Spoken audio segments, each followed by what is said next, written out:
Hello.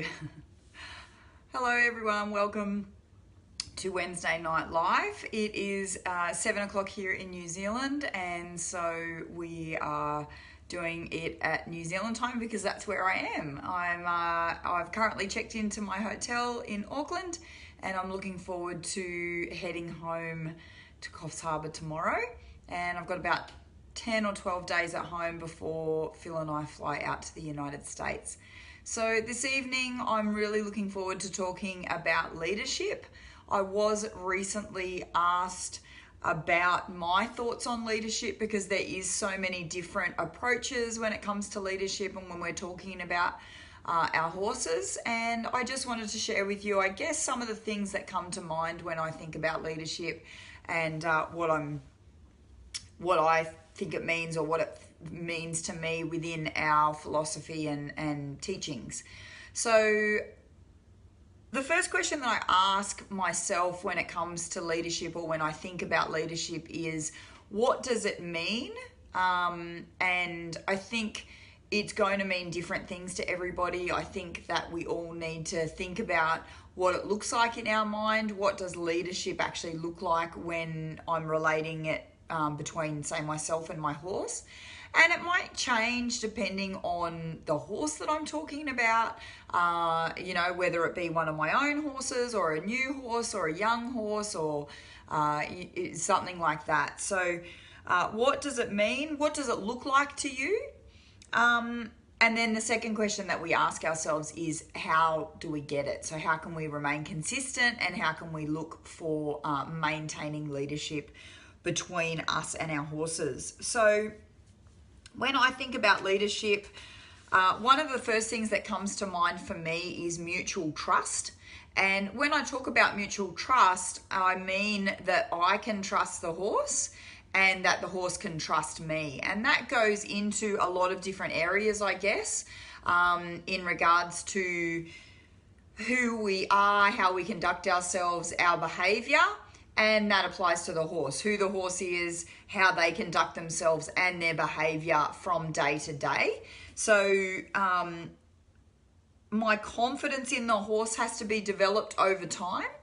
And the horse's confidence in me is, of course, developed over time. But I can assist the horse in building his confidence in me by making sure that I am consistent with the horse all the time, and that I actually invest time in training sessions to build confidence.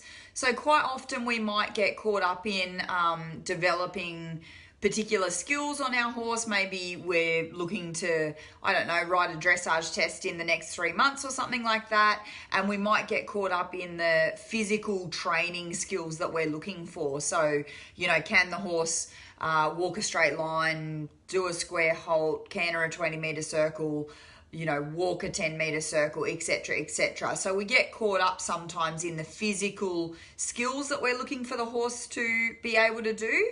And so training sessions are often centered around those physical skills without actually thinking that we need to spend time building confidence between myself and the horse. So those of you that have seen some of my previous articles or videos or things like that, I typically call confidence building training exposure training. So where I would go through particular things that the horse may find confronting or scary object, obstacles, things like that. And I actually invest time in exposing the horse to different things and building that confidence and trust and relationship in that way. When it comes to the human's confidence in the horse, this is a really big one, because sometimes we've got a horse that we may have experienced a negative with. So we may have experienced maybe a fall, or maybe the horse has knocked us over, or we've become injured in some way, or the horse has frightened us with their behavior. And so we have become fearful of the horse. And what I think it's really important for us to recognize is that even though it may have been the horse's actions that caused us to lack the confidence, it is our responsibility to go out and repair our confidence in the horse. And if we're unable to do that on our own by, tools and methods that we have, then it's our responsibility to go out and seek help in rebuilding our confidence. It's not just going to reappear over time. It's not going to, one day you're not going to magically wake up and go, oh, poof, my fears have all alleviated and now I feel great about that horse and I'm just going to go and catch the horse and ride the horse again. You actually have to actively invest time and energy and maybe money, maybe coaching, maybe clinics, maybe online help, whatever it is. You actually need to invest in building your own confidence back up, and that is your responsibility. It's not the horse's responsibility, because the horse has actually forgotten about the incident that caused your lack of confidence, and he doesn't understand that he is the cause of your lack of confidence, and therefore it's, there's no way for the horse to take on the responsibility of rebuilding your confidence. Of course, we can rebuild our confidence via using schoolmasters and riding schoolmasters and things like that. And in previous Wednesday Night Live shows, when I have spoken about rebuilding confidence and things like that, there's some of the suggestions I might make. So I'm not saying the horses can't assist in our rebuilding our confidence in the horse, but they certainly can't make it their responsibility, and it does fall squarely on our shoulders. So mutual trust is about confidence, us having confidence and trust in the horse, and the horse being able to have confidence and trust in us. And then that leads us to responsibility. So I just spoke about it being our responsibility to build our own confidence and understand that we're responsible for our confidence or lack thereof. And we need to understand what responsibilities we have when it comes to our horse, and we need to understand what responsibilities and expectations we expect our horse to have in his end of the relationship. So obviously it's our job to remain consistent with our horse. It's our job to apply the same training methodologies and training philosophies on a day-to-day basis to enable us to remain consistent. It's our responsibility to provide food and shelter and water and nutrition and all of those kind of things. It's our responsibility to be able to have the skills that we need to promote an active, healthy lifestyle in the horse. It's our horse's responsibility to probably remain consistent in their learning, but it's our responsibility to recognize if that falters and try and understand why that has faltered. So responsibility, who is responsible for what? And unfortunately, most of it falls on the human, obviously, for obvious reasons. And the consistency includes the same rules applying every day. So I've spoken about it on numerous occasions where I'll use the example of, one day you might let your horse graze in hand, the next day you won't let the horse graze. One day you might let the horse graze while you're riding, the next day you won't let the horse graze. So that's inconsistent. We need to establish a series of rules that we stick to and that everybody in the family understands and knows that those rules are applied to each horse. And then the horse feels a lot more safe and a lot more secure and a lot more mentally stable within his expectations within the herd, and of course within the herd as it pertains to the humans of the herd. When you talk about leadership, it's our responsibility to take ownership of that and understand that we have to set those boundaries for those horses. We're the adults in the relationship, so to speak, and that's something that we need to provide. And we have to understand that inconsistency causes the horse to be mentally challenged or mentally unstable, and can really contribute to the horse not trusting us and not seeing us as a leader. And it can be really simple things like allowing horses to rub on us, allowing horses to pull on the lead, allowing horses to eat while I'm trying to put the rug on, etc., etc., etc. So those little things all contribute to the horse not seeing us as a leader. So we really have to understand the dynamics of the herd and what the alpha horse would and would not allow, and we need to replicate that in our own boundaries. So the alpha horse is going to be consistent in, you know, which horses they interact with and don't interact with, and which horses they mutually groom with and which horses they don't mutually groom with. So we have to set particular rules and boundaries when it comes to our day-to-day interactions with our horses, and certainly those are the areas in which we fail the most, or we find we are most inconsistent. I watch people interact with their horses all the time, and unfortunately humans, although we like to believe that we're multitaskers, most of the time when I even interact or talk to a person at a clinic, they will have their back to their horse and they won't realize that the horse is, you know, pulling on the lead or grazing behind them or rubbing on them or pushing them around, because they're that focused on the conversation that we're having that they haven't got their consciousness on the horse and what the horse is doing, and they haven't addressed that behavior. So leadership is built every single day in the repetition of those small things and making sure that those small things count. The next thing that comes to mind when it comes to leadership is the mutual respect. So I want my horse to respect me.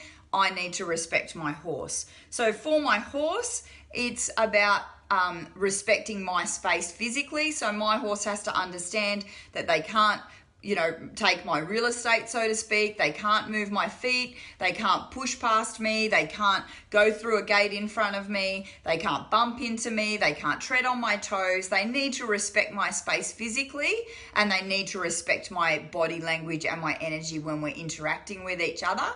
And by the same token, it's my responsibility to understand that I need to respect my horse's space in terms of reading the horse's body language and understanding when something I'm doing may not be to the liking of the horse. And sometimes when I'm doing something that the horse doesn't like, it may be something that needs to be done. So say I'm picking out my horse's feet and he doesn't like it.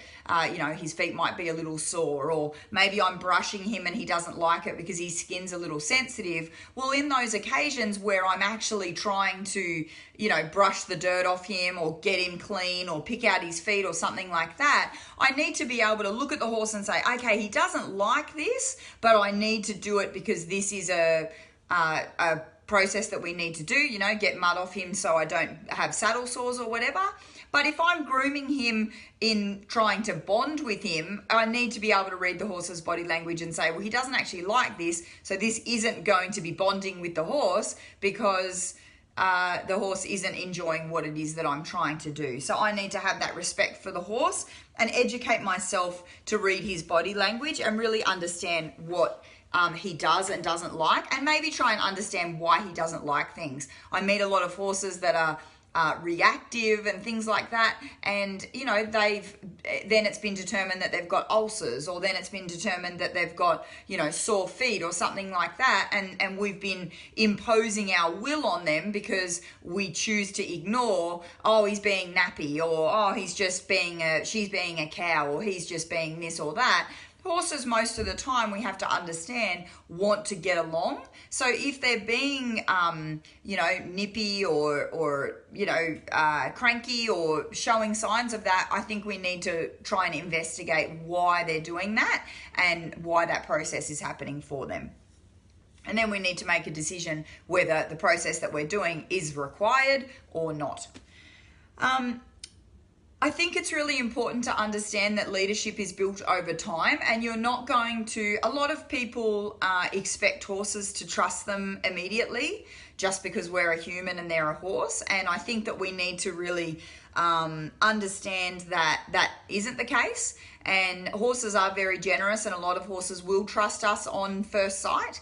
And but we have to understand that that relationship or that trust still builds over time, and it's a continual investment. Just like with any relationship, even in human relationships, we get to know each other over time. We get to know, you know, our likes, our dislikes, our fears, our, you know, dreams, all that sort of thing. It's the same with horses. Horses, you know, I heard of someone who went and looked at a horse to purchase in the last, like in recent days, and I was talking to the owner of the horse, and the owner had said, I said, oh, how did it go? And the owner said, oh, yes, you know, they you know, of course, they took the horse for a test ride and they rode it, you know, in a couple of different bridles, and they rode it in a couple of different, they did a few ground exercises with it, and then they tried to ride it, or they did ride it away from the other horses, and they rode it down the road and all this kind of stuff, which is fine. If you're going to invest money in a horse, then obviously you want to do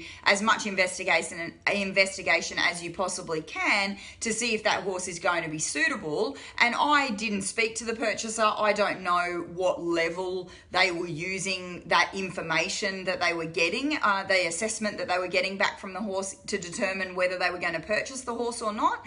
But what we have to realize is that, you know, you're a stranger, you've gone to the horse doesn't know you from a bar of soap, you've spent 10, 20 minutes, 30 minutes, maybe 40 minutes with the horse, and then you've jumped on it, ridden it around, and then ridden it away from its herd, and you've ridden it down the road. So maybe the horse behaved, maybe it didn't, I don't know. But I think if the horse misbehaved and you were to determine that you weren't going to purchase the horse because it misbehaved, that maybe you had jumped the gun because you're a complete stranger to the horse, and why would the horse trust you immediately just because you're a human being? And I think we try to take that for granted too often. I think that as people interacting with horses, when we're going and looking at horses for sale, or maybe helping a friend with horse, or maybe we see someone who's struggling to get their horse on the trailer and we, you know, offer to help or something like that, I think we automatically think, hey, horse, you should trust me because I'm a person and you're a horse.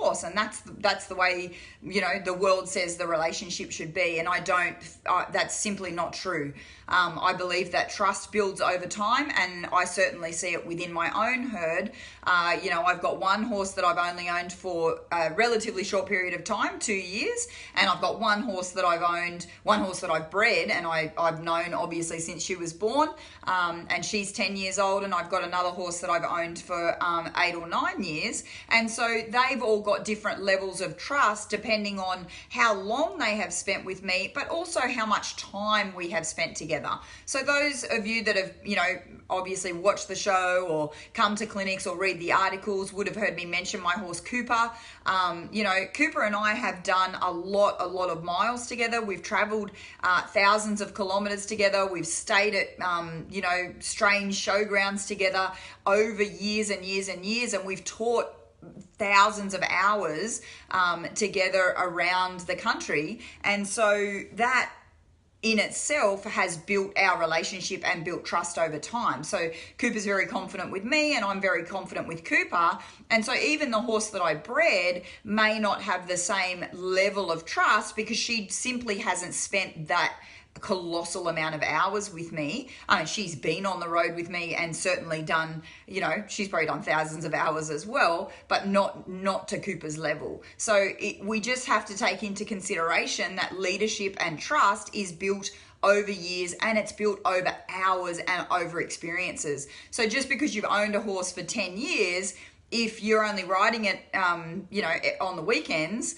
then someone else who might have only owned their horse for 2 years but sees the horse every single day and interacts with the horse every single day and, you know, works with or leads or does groundwork or liberty or whatever it is with the horse every single day, then they've got more interactive trust building hours under their belt than someone who's only riding on the weekends. That having been said, some of those people, if you're investing hours where you're violating trust, so forcing the horse to do things or putting the horse well and truly out of its comfort zone or out of its window of tolerance, which a lot of you would have heard me talk about in shows and clinics and whatnot. If you're putting the horse out of its comfort zone and you're not interacting or training or educating or whatever words you want to use with the horse in a way that builds trust, then you're potentially taking trust dollars out of the bank instead of putting trust dollars in the bank. So it's all reflective on not only how long you've owned the horse, not only how many hours, but how much quality hours you're spending with the horse and what type of hours you're spending with the horse. So, if you're spending negative hours with the horse, then you're potentially creating a greater divide of trust and leadership and making the horse see you as less of a leader than someone who isn't spending quality time and quality hours investing in the relationship with the horse and building that relationship over time. So the final thing that comes to mind when I think about leadership and where I'm coming from when it comes to leadership with our horses is, again, one of our responsibilities is continuous self-development. And I guess that sits in a little bit of what I was just talking about in regards to our horses, the quality hours that we're spending with our horses. And I think that if we take the time to listen and watch and observe, we will know whether we're spending quality hours with our horse and building trust, or whether we're building negative hours with our horse and we're removing trust, because what's going to happen is the horse is going to be getting worse and worse and worse and worse, instead of the horse getting better and better and better and better. So, for example, you might be spending quality hours with your horse, and so every time you go and put the horse in a new situation, he takes it all in stride and he's fine with it, and you think, oh wow, I've never been to the beach before, and he's being fantastic, and he's he's trusting me and he's taking it all in stride, and we've had a great time. Or maybe you're taking him to the beach and saying, oh my goodness, he's having a meltdown, and now I can't even take him to the local showground because he has a meltdown, and now in my backyard he's having a meltdown. And that's going to be indicating to you that as your interactions get to be more within the negative space, that perhaps the hours that you're investing with the horse are not contributing to that leadership and trust. So I think that's really important for us to probably take a step back and really consider, over the months, over the years, however long we've had our horse, is my horse getting better with new situations, and are we both building that confidence in each other and that trust in each other? Or am I getting more nervous? Is the horse getting more nervous the more places we go and the more things we try and do? That would indicate to me that there's an imbalance in the way that I'm interacting with my horse, and the way that I'm training, or the methods that I'm using, or things of that nature. So continuous self-development is a massive responsibility of all of us. Certainly any student of the horse, so anyone who owns one, rides one, interacts with horses. I think it's our absolute massive responsibility to continue our learning journey. And certainly all the horsemen and women that I respect and admire are all of that opinion, and I see them demonstrating that on a very regular basis by their words and articles, and seeing them around and visiting them, and exchanging tips and stories and things like that. So I think that we all have to realize that we're on a continual journey when it comes to our horses. There's always something new to learn. It's just around the corner, and our responsibility as the human, as a student of the horse, is that continual self-development, and keeping an open mind and realizing that our horses have got new things to share with us every single day, and there's people out there that have new things to share with us every single day, and we're finding out new things every single day about our equine friends. So that probably was a little bit left of the middle with what some of you were expecting on the Wednesday Night Live when it comes to leadership, but I hope you can all follow that train of thought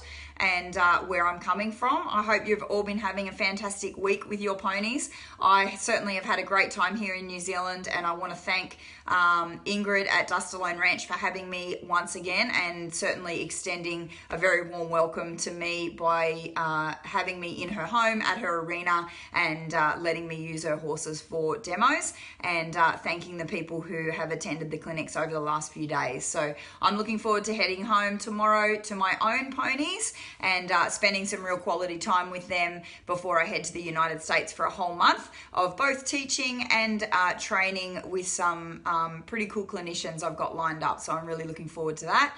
Thank you so much for watching. Once again, if you have any topics that you'd like to see me cover here on Wednesday Night Live, please send them through. I'm always looking for topics. Thank you to the person who suggested this topic. I hope that this helped for you, and I look forward to seeing you all around the traps shortly. Thanks for watching.